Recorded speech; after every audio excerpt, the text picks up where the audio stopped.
Donnelly reported the legend of the hermit, a holy man who sought solitude in its most pure form. Allegedly, he rode here from the mainland in a boat without a bottom, so all the creatures of the sea could rise at night to converse with him. How disappointed he must have been with their chatter. Perhaps now, when all that haunts the ocean is the rubbish dumped from the tankers, he'd find more peace. They say he threw his arms wide in a valley on the south side, and the cliff opened up to provide him shelter. They say he died of fever 116 years later. The shepherds left gifts for him at the mouth of the cave, but Donnelly records they never claimed to have seen him. I have visited the cave and I have left my gifts, but like them, I appear to be an unworthy subject of his solitude. There was once talk of a wind farm out here, away from the rage and the intolerance of the masses. The sea, they said, is too rough for the turbines to stand. They clearly never came here to experience the becalming for themselves. Personally, I would have supported it. Turbines would be a fitting contemporary refuge for a hermit. The revolution and the permanence.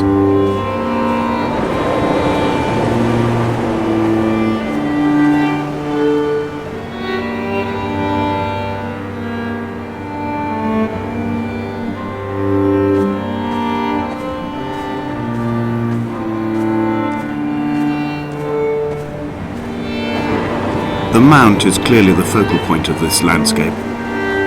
It almost appears so well placed as to be artificial. I find myself easily slipping into the delusional state of ascribing purpose, deliberate motive to everything here. Was this island formed during the moment of impact? When we were torn loose from our moorings, and the seatbelts cut motorway lanes into our chests and shoulders, did it first break surface then?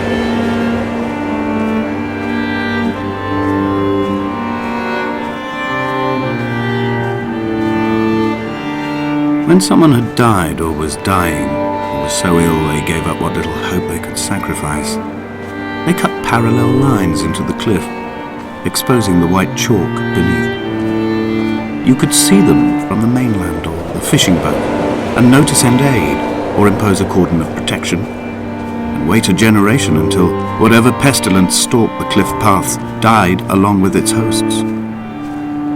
My lines are just for this. Keep any would-be rescuers at bay. The infection is not simply of the flesh.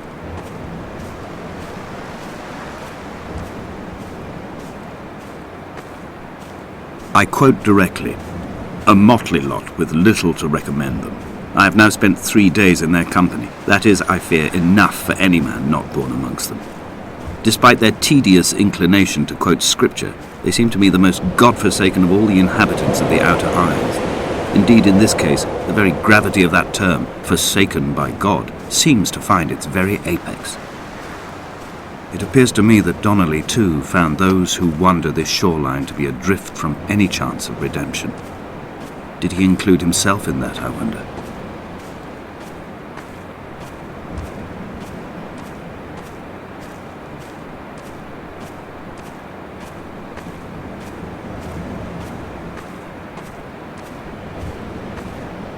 Dear Esther, I met Paul. I made my own little pilgrimage. My Damascus, a small semi-detached on the outskirts of Wolverhampton. We drank coffee in his kitchen and tried to connect to one another. Although he knew I hadn't come in search of an apology, reason or retribution, he still spiraled in panic, thrown high and lucid by his own dented bonnet. Responsibility had made him old. Like us, he'd already passed beyond any conceivable boundary of life.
Dear Esther, I have now driven the stretch of the M5 between Exeter and Bristol over 21 times. But although I have all the reports and all the witnesses, and have cross-referenced them within a millimetre using my Ordnance Survey maps, I simply cannot find the location. You'd think there would be marks to serve as some evidence. It's somewhere between the turn-off for Sanford and the welcome brake services, but although I can always see it in my rear-view mirror, I have as yet been unable to pull ashore.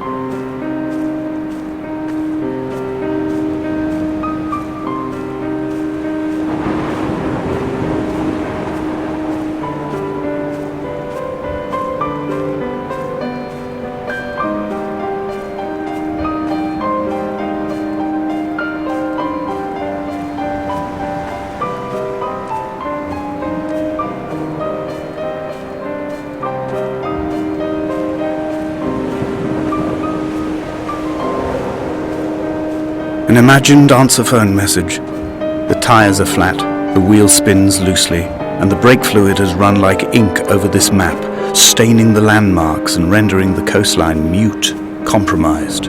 Where you saw galaxies, I saw only bruises cut into the cliff by my lack of sobriety.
I had kidney stones and you visited me in the hospital. After the operation, when I was still half submerged in anesthetic, your outline and your speech both blurred. Now my stones have grown into an island and made their escape, and you have been rendered opaque by the car of a drunk.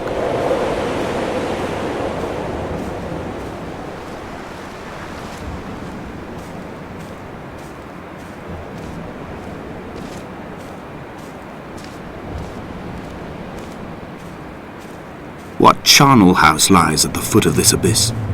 How many dead shepherds could fill this hole?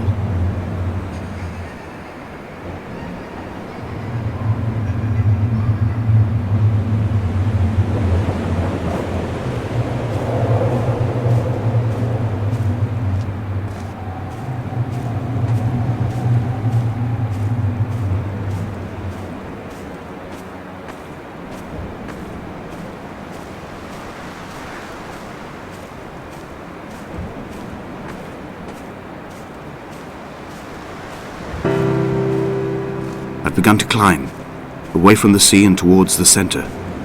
It is a straight line to the summit, where the evening begins to coil around the aerial and squeeze the signals into early silence. The bothy squats against the mount to avoid the gaze of the aerial. I too will creep under the island like an animal and approach it from the northern shore.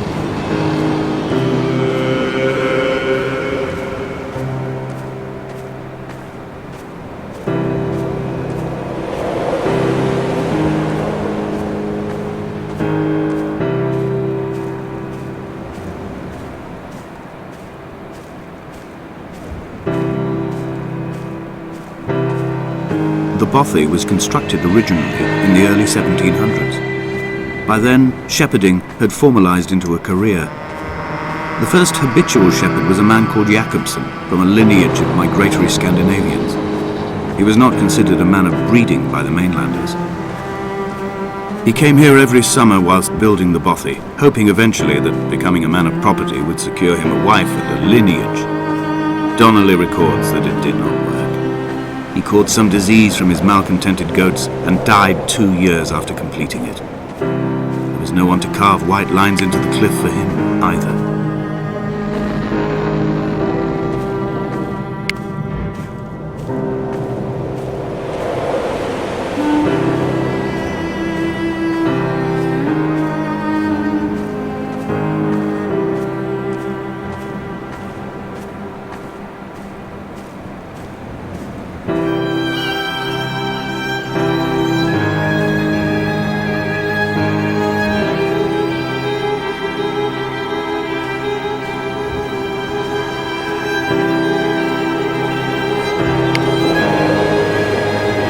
My heart is landfill, these false dawns waking into the still never light. I sweat for you in the small hours and wrap my blankets into a mass. I have always heard the waves break on these lost shores, always the gulls forgotten.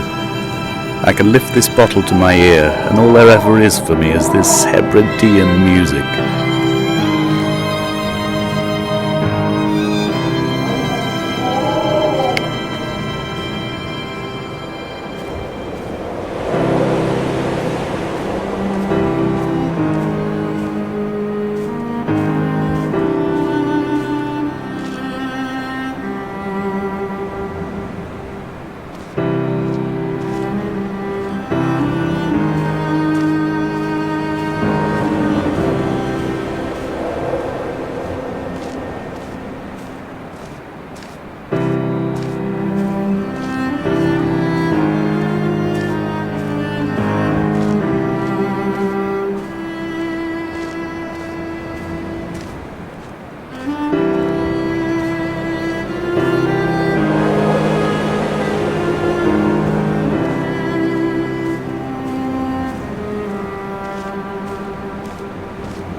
What to make of Donnelly, the laudanum and the syphilis?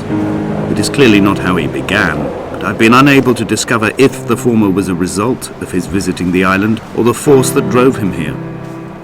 For the syphilis, a drunk driver smashing his insides into a pulp as he stumbled these paths, I can only offer my empathy. We're all victims of our age. My disease is the internal combustion engine and the cheap fermentation of yeast.